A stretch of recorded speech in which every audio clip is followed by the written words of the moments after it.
Skill development and also ఇవన్నీ మనం మాట్లాడుతున్నాం. మళ్ళీ మీరందరూ కూడా మీ నియోజకవర్గంలో డెమోగ్రఫిక్ మేనేజ్మెంట్, పాపులేషన్ మేనేజ్మెంట్ 2.1 కంటే గ్రోత్ రేట్ ఎక్కువ ఉండాలి. ఇది మనం కానీ సక్సీడ్ అయితే దిశ nothing will beat us India. నేను దీని మీద ప్రత్యేకమైన కార్యక్రమం తీసుకుంటున్నాం. ఇన్సెంటివ్స్ ఇస్తాం. జనాభాని మేనేజ్ చేయడం మనందరం టార్గెట్గా పెట్టుకోవాల్సిన అవసరం ఉంది. రెండో దిశ స్కిల్లింగ్ మీద. ఇప్పుడు 5వ తరగతి చదివే వాళ్ళు 15 సంవత్సరాల తర్వాత మార్కెట్లోకి వస్తే అప్పుడు ఎలాంటి స్కిల్స్ కావాలో ఇప్పుడే ఆలోచించి సిలబస్ ఇప్పటి నుంచే తయారు చేస్తాం, కరికులం తయారు చేస్తాం. ఆ విధంగా మొత్తం ఆలోచిస్తున్నాం. ఇంకో పక్క హెల్త్ విషయంలో కూడా చాలా స్పష్టంగా టెక్నాలజీ ఉపయోగిస్తాం. Preventive, curative, real time monitoring. Wearables అన్నీ వచ్చేసాయి.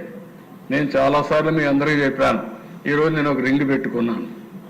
ఈ రింగ్ అంటే మీరు అందరూ ఏమనుకుంటారంటే ఏదో మంత్రాలు గింత్రాలు ఉన్నాయని. మంత్రాలు ఏమీ లేవు. ఆరోగ్యం కోసం ఆరా రింగ్ పెట్టాను. తెల్లవారితో నిద్రలేస్తే నేను స్లీప్ స్కోర్ ఎంతో చూసుకుంటా, బాడీ రెడీనెస్ చూసుకుంటా. తక్కువ ఉంటే ఒక అర్ధగంట గంట ఎక్కువ నిద్రపోతాను.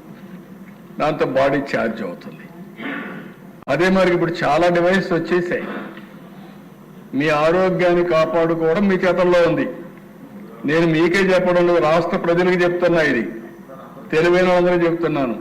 మనం ఎక్కువ తింటే ఎక్కువ ఆరోగ్యంగా ఉంటామని కార్బోహైడ్రేట్స్ ఎక్కువ తిని షుగర్ తెచ్చుకుంటున్నాం, డయాబెటీస్ తెచ్చుకుంటున్నాం. అక్కడి నుంచి ఓసారి ఎవరేం మాట్లాడినా మీకు ముందు కోపం వస్తుంది.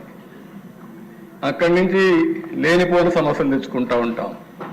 ఇవి కూడా మనం గుర్తుపెట్టుకోవాల్సిన అవసరం ఉంది. ఇంకో పక్కన అనవసరంగా హాస్పిటల్స్లో మీరు చూస్తే అధ్యక్ష చాలాసార్లు నేను చూస్తున్నాను. ప్రతి ఒక్కదానికి హాస్పిటల్ అడ్మిట్ అవుతున్నాం. మా పార్సాది డాక్టర్ చూస్తున్నాడు, ఎక్కువ మిస్యూజ్ చేస్తూ ఉంటాడు. కాబట్టి అంటే ఎట్లా చేస్తా ఉంటే అధ్యక్ష ఇప్పుడు కార్పొరేట్ హాస్పిటల్స్ వచ్చాయి. ఒక రూమ్కు 1000 రూపాయలు, 2000, 5000 రూపాయలు. 10 days ఉంటే రూమ్ బిల్లే ఒక 50,000, 1,00,000 రూపాయలు అయిపోతుంది. 10 days ఉండాలని అని అడుగుతున్నాను నేను. అదే ఒక డివైస్ ఒక ఉమెన్ కానీ, ప్రెగ్నెంట్ ఉమెన్ కానీ మనం ఒక వేరబుల్ కానీ ఆవిడకి పెట్టగలిగితే బాడీ ఎప్పటికప్పుడు కంట్రోల్ రూమ్ నుంచి మానిటర్ చేస్తూ ఎప్పుడు అవసరమో అప్పుడే ఎమర్జెన్సీ కింద అంబులెన్స్ పంపించి తీసుకొచ్చే పరిస్థితి వస్తుంది. 10 రోజుల బదులు 5 రోజులు హాస్పిటల్లో ఉంటే సగం ఖర్చు తగ్గిపోయింది. ఇంకొక పేషెంట్కి ఉపయోగపడుతుంది. ఈ విధంగా మొత్తం వినూత్నమైన ఆలోచన ఇప్పుడు మీరు చూస్తే ఏదైతే ఆర్టిఫిషియల్ ఇంటెలిజెన్స్ వల్ల ప్రిడిక్టివ్ అనలిటిక్స్ తీసుకొని నివారణ కూడా సాధ్యమయ్యే పరిస్థితి వస్తుంది.